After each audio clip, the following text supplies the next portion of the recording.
ప్రముఖ నటి హేమ బెంగళూరు కేంద్రంగా చేసుకొని జరుగుతున్నటువంటి రేవ్ పార్టీలో ఆవిడ పోలీసులకు పట్టుబడి ఆవిడ డ్రగ్స్ తీసుకున్నారు అంటూ నిర్ధారణ అయినటువంటి నేపథ్యంలో మా అసోసియేషన్ నుంచి ఆవిడ సభ్యత్వాన్ని రద్దు చేస్తూ మంచు విష్ణు గారు ఒక నిర్ణయం తీసుకున్నటువంటి నేపథ్యంలో హేమ గారు నిన్న మంచు విష్ణు గారికి ఒక లేఖ రాయడం జరిగింది. ఆ లేఖలో క్లియర్గా నా సభ్యత్వాన్ని నాకు తిరిగి ఇచ్చేయండి, నేను డ్రగ్స్ తీసుకోలేదు, నేను టెస్ట్ చేయించుకున్న రిపోర్ట్లు కూడా మీకు పంపిస్తున్నాను అంటూ ఆవిడ లేఖ రాసినటువంటి నేపథ్యంలో మా అసోసియేషన్ ప్రెసిడెంట్ మంచు విష్ణు ఆవిడ లేఖ మీద ఇప్పటివరకు అయితే స్పందించలేదు. ఈ నేపథ్యంలోనే అసలు మంచు విష్ణు ఎలా స్పందించబోతున్నాడు అనేది ఆసక్తికరంగా మారినటువంటి నేపథ్యంలో ఈ అంశం మీద మనం విశ్లేషణ చేసుకునేటువంటి ప్రయత్నం చేద్దాం. ప్రస్తుతం మనతో పాటున్నారు ప్రముఖ సీనియర్ జర్నలిస్ట్, ప్రముఖ సినీ విశ్లేషకులు యజ్ఞమూర్తి గారు. సార్తో మాట్లాడదాం. యజ్ఞమూర్తి గారు నమస్తే అండి. నమస్తే కృష్ణ. ప్రముఖ నటి హేమ గారు ఆవిడ ఒక రేవ్ పార్టీలో పోలీసులకు దొరకడం, ఆ తర్వాత ఆవిడ డ్రగ్స్ తీసుకుందని నిర్ధారణ అవ్వడం, మా అసోసియేషన్ నుంచి ఆవిడ సభ్యత్వాన్ని తొలగిస్తూ మంచు విష్ణు గారు నిర్ణయం తీసుకోవడం, ఇప్పుడు హేమ గారు మంచు విష్ణు గారికి ఒక లేఖ రాయడం, నేను ఎటువంటి డ్రగ్స్ తీసుకోలేదు, నా సభ్యత్వాన్ని నాకు తిరిగి ఇచ్చేయండి అంటూ ఆవిడ లేఖ రాసినటువంటి నేపథ్యంలో మంచు విష్ణు గారు ఇప్పటివరకు అయితే ఎటువంటి నిర్ణయం తీసుకోలేదు. ఏంటి సార్ ఎటువంటి నిర్ణయం తీసుకునే అవకాశం ఉంది? ఆవిడ సభ్యత్వాన్ని తిరిగి ఆవిడకి ఇచ్చే ఆ పరిస్థితి ఉందా అంటే ఏం చెప్తారు? మొదట హేమ పేరు ఇందులో వచ్చినప్పుడు, ఈ కేసులో వచ్చినప్పుడు, రేవ్ పార్టీ కేసులో విష్ణు స్పందించాడు. ఆమె కూడా ఒక గృహిణి, ఒక తల్లి. మనం తొందరపడి ఆమె తప్పు చేసిందని నిర్ధారించేసి మనం నిర్ణయం తీసుకోకూడదు. సో ఆ కేసులో ఏమవుతుంది అనేది చూసిన తర్వాత అప్పుడు చూద్దామని చెప్పేసి అతను మొదట ఆమెకి సపోర్టివ్గానే ఉన్నాడు. ఎప్పుడైతే పోలీసులు ఇక్కడికి వచ్చి, అంటే నోటీసులు ఇచ్చి ఆమె రాకపోతే బెంగళూరుకి వాళ్ళే ఇక్కడికి వచ్చి ఆమెని అరెస్ట్ చేసి తీసుకెళ్ళిన తర్వాత, ఎందుకంటే ఆ రోజు పట్టుబడినప్పుడు అందులో ఆమె డ్రగ్స్ తీసుకుంది అని చెప్పేసి అందులో నిర్ధారణ అయిందని చెప్పి అక్కడ బెంగళూరు పోలీసులే ప్రకటించారు అప్పుడు. సో తర్వాత ఆమెని తీసుకువెళ్ళటము, సో కోర్టుకు ప్రొడ్యూస్ చేయటం, ఆమెకి రిమాండ్ వేయటము. సో ప్రస్తుతం ఆమె బయటకు వచ్చారు. సో ఆ కేసు ఇంకా నడుస్తూనే ఉంది. అయితే ఈ లోపల ఏంటంటే, సో ఈ ఆమె మీద రిమాండ్కి విధించిన తర్వాత ఆమెకి అప్పుడు ఇక్కడ మా వాళ్ళు ఆమె మీద చర్య తీసుకుంటూ, అంటే ఆమెకి ఒక సగం నిర్ధారణ అయిపోయినట్లే. సో ఆమె ఖచ్చితంగా రేవ్ పార్టీకి అటెండ్ అయింది అనే ఉద్దేశంతో, అంటే మనకి ఇండస్ట్రీకి చెడ్డ పేరు వస్తుందనే ఉద్దేశంతో ఆ రోజు మిగతా ఎగ్జిక్యూటివ్ బాడీతో వాళ్ళతోటి ఆయన మాట్లాడి ఆమె సభ్యత్వాన్ని తొలగిస్తున్నట్టు ప్రకటించారు. సో అది అయిపోయింది అప్పుడు. సో ఇప్పుడు ఏమే మళ్ళీ, అంటే మరి ఆమెకి మా మెంబర్ కాకపోవటం అనేది కొంచెం ఇబ్బందికరమైన వ్యవహారం. ఒక గౌరవం తగ్గిపోయినట్టుగా ఆమె ఫీల్ అవుతూ వస్తూ ఉంది. ఎందుకంటే ఆమె ప్రతిసారి ఎన్నికల్లో పోటీ చేస్తూ ఉంది కదా. సో ఎందుకంటే తను ఒక ఈసీ మెంబర్గా ఉండాలనో లేకపోతే ఏదో ఒక పదవి కోసమో ఎప్పుడు కూడా అలా యాక్టివ్గా కమిటీలో యాక్టివ్గా ఉండే మనిషి.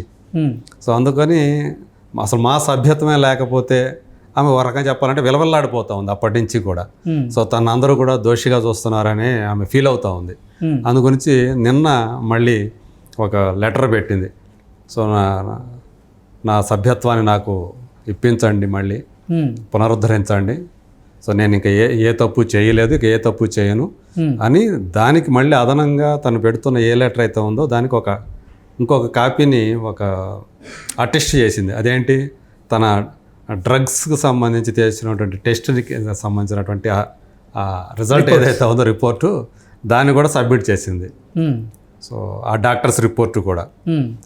సో కాబట్టి టెస్ట్ అదే రీసెంట్గా దీంతో పాటే చేయించుకొని, అంటే మామూలుగా ఏదైనా ఉంటే ఆనవాళ్ళు ఉంటే మనం రెగ్యులర్గా తీసుకునే వాళ్ళ దాంట్లో ఉంటే కనుక ఖచ్చితంగా ఆనవాళ్ళు అనేవి మన హెయిర్ శాంపిల్స్లో ఉంటాయి అని చెప్పేసి చెప్తారు.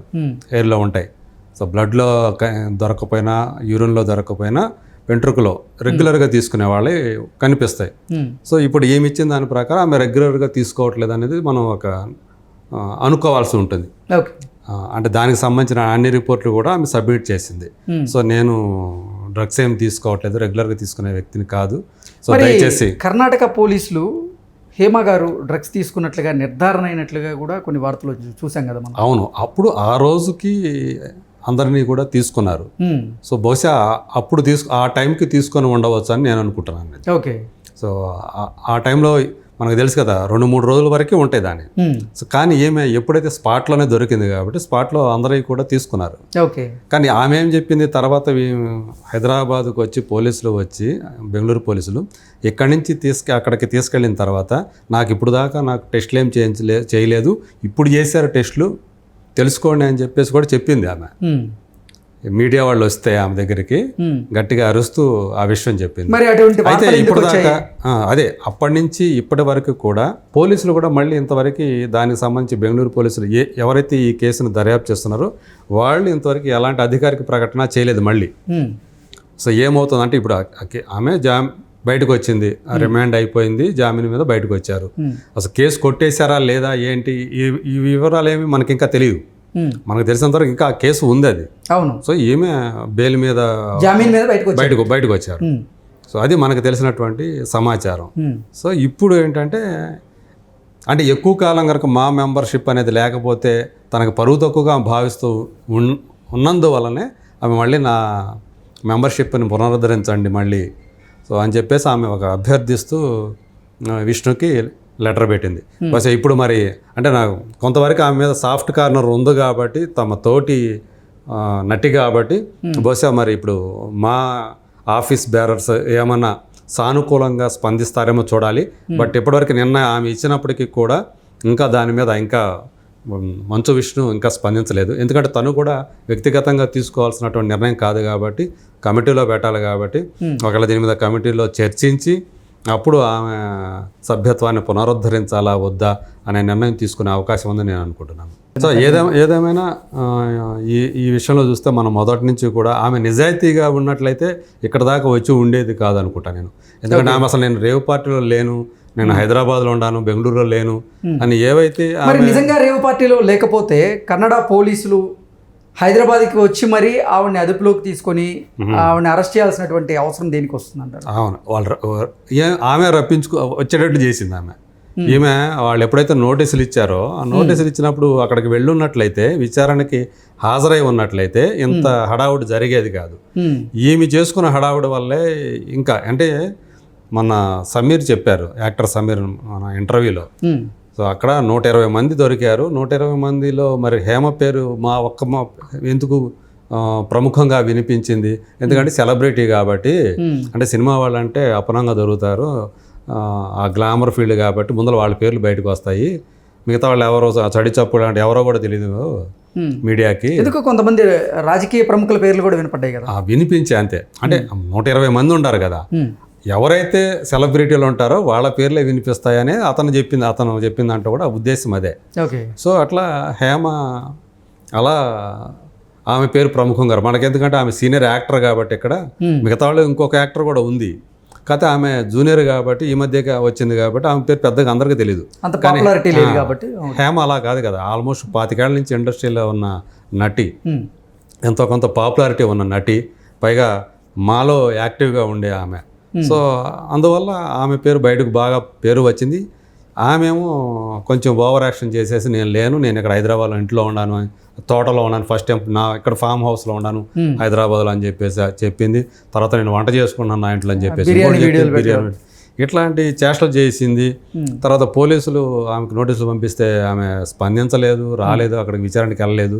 రెండోసారి కూడా చూశారు వాళ్ళు, రెండోసారి కూడా రాలేదు. దాంతో వాళ్ళే వెతుక్కుంటూ ఆమెని ఇక్కడికి వచ్చి తీసుకొని వెళ్ళారు. సో అదంతా ఆమె చేసుకున్నటువంటి స్వయంకృతాపరాధమే, లేకపోతే దీనికి ఎంత పబ్లిసిటీ వచ్చి ఉండేది కాదు. ఆమె అక్కడే కనుక విచారణకి వాళ్ళకి పోలీసులకి సహకరించినట్లయితే సరిపోయి ఉండేది, ఇంత దానికి పబ్లిసిటీ వచ్చి ఉండేది కాదు. Okay sir, thank you so much.